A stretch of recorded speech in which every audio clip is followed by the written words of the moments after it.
October 24th. You armed me with strength for battle. You humbled my adversaries before me. You made my enemies turn their backs in flight, and I destroyed my foes. Psalm 18, 39 and 40. David wrote Psalm 18, and perhaps as he wrote these verses, he was thinking about the event that shot him to fame, his epic encounter with Goliath. The story is well known, so let's just look at the battle itself.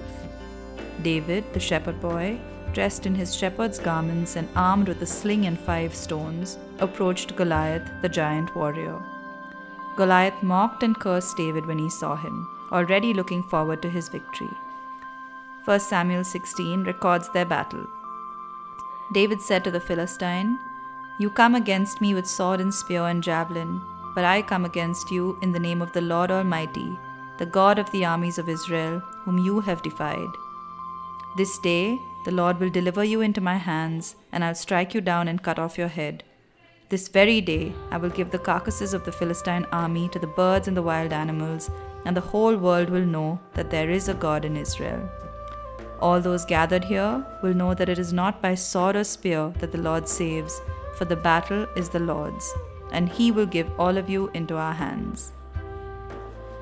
As the Philistine moved closer to attack him, David ran quickly toward the battle line to meet him.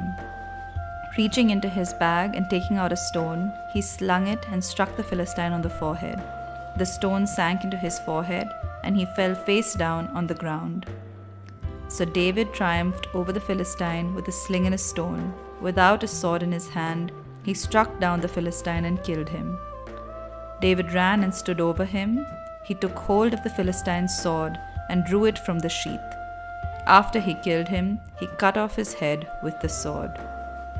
When the Philistines saw that their hero was dead, they turned and ran.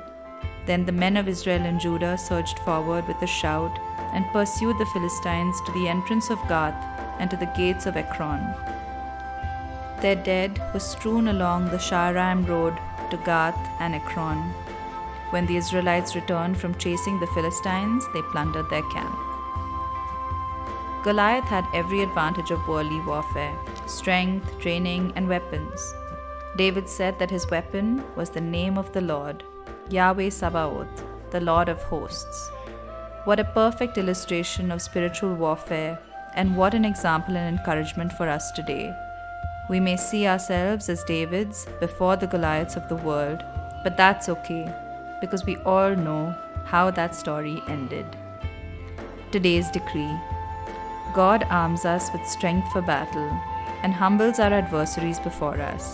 Our enemies will turn their backs in flight, and we will destroy our foes.